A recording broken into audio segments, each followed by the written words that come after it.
loupé.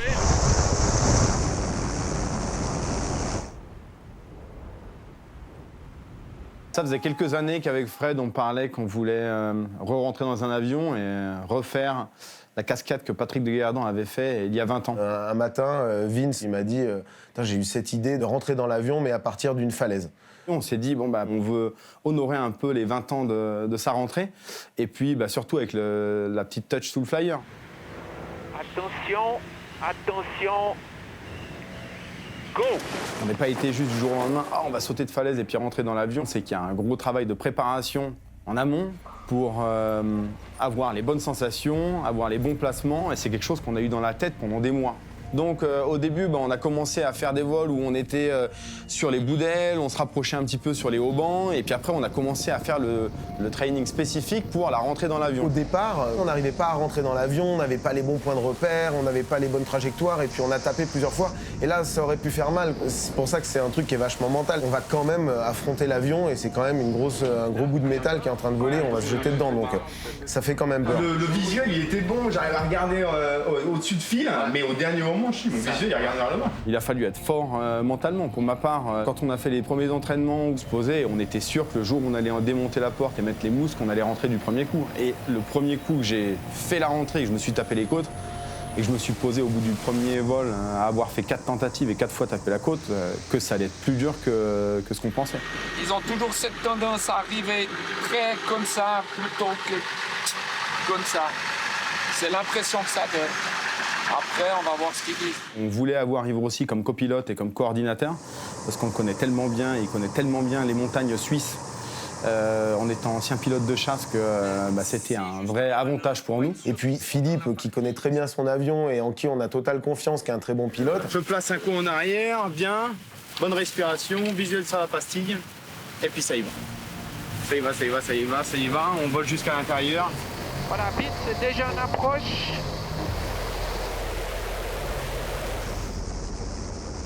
Il est dedans, ouais.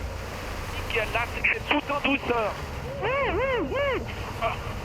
Allez, deuxième. Ouais. Oh, attention les mecs.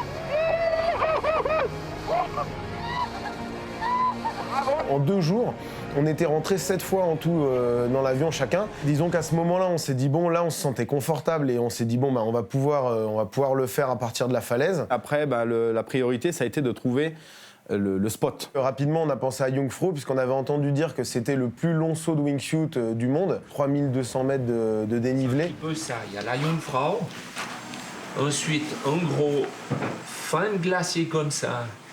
Idéalement, c'est change of leader.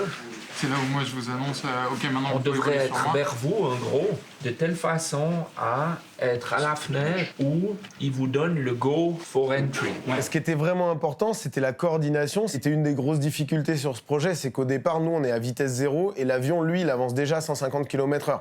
Donc c'était vraiment la seule dernière inconnue, en fait, qui restait à éclaircir. Et puis, on s'est rendu compte, dès le premier vol test, que ça pouvait fonctionner très bien. C'est bon, quoi. C'est juste, faut se dire, c'est que si on est rentre et puis il y en a un qui se pète la gueule, et bien il se remet à plat, il tire.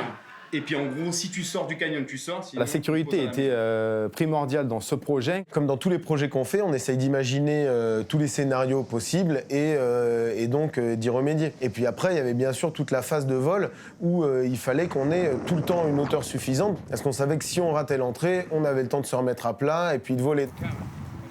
C'était très important, c'était d'avoir Yves Rossi qui était là. Ça permettait à Philippe de pouvoir se concentrer sur les instruments, sur la ligne de vol, et puis Yves regardait un petit peu à côté et puis donner un petit peu les informations, sachant qu'on est en communication radio avec le pilote et le copilote.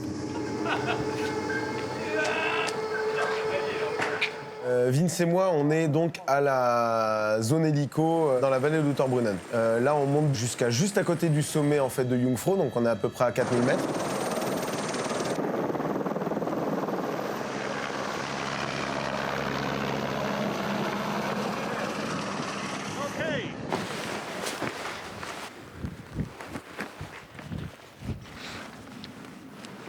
On marche sur la crête avec le guide, on descend sur sur l'arête, on se retrouve à l'exit. Là, on finit de se préparer, fermer les wingsuits, etc. On est vraiment prêt et on est déjà en contact radio avec Philippe et Yves qui, eux, sont en train d'arriver. Pilatus, on configure. 30 seconds to go. L'avion, il arrive, 30 secondes, il allume les lumières, on le voit arriver, 15 secondes, 10 secondes, on ferme les visières, go, là on saute. Philly nous dit, bon, ok, c'est bon, vous pouvez voler sur moi, on tourne la tête, le pied est juste là, on s'est jamais rejoint aussitôt, c'était juste parfait. Je me place bien, là on est bien, pas de turbulence, mais je me rapproche un tout petit peu plus, je me dis, bon, ok, il faut pas qu'on rentre trop fort. Les disques qui se rapprochent. Je prends une bonne respiration, et puis là je commence ma ressource, et au moment où je commence ma ressource, je me rends compte que je vais peut-être pas avoir assez d'énergie. Je fais la rotation, et là je tape le coin de la porte. Donc là, je vais te dire, ça passe à 1000 à l'heure dans ta tête, ça y est, t'as raté.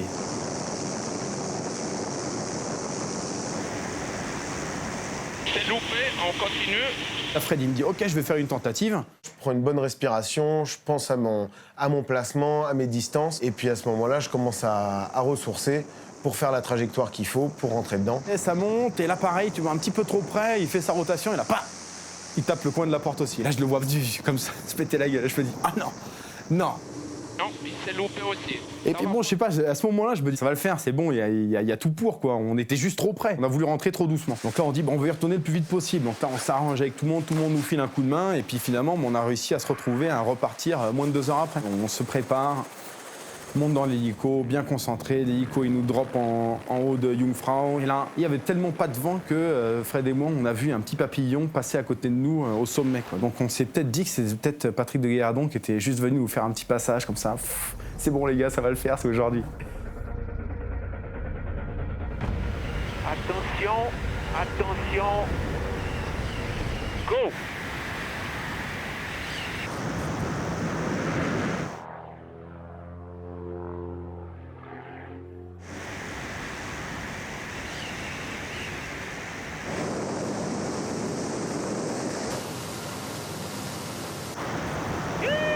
Okay, we've got one.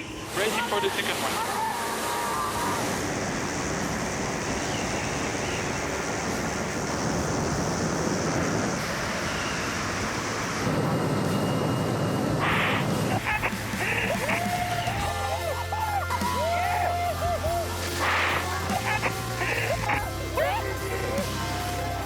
Tous ces mois de préparation, de doute, de stress, de peur, de tout ça mélangé. Et là, ça y est, on avait réussi. Il y a 2 minutes 30 avant, on était en haut de la falaise avec la boule au ventre. Et puis là, on est assis dans l'avion et puis on est confort. Et puis le parachute, il est fermé, on peut ouvrir la wingsuit. Et puis là, on peut profiter. On voit l'hélico qui est en face de nous. Et on entend les potes à la radio. Et puis ouais, c'est vraiment...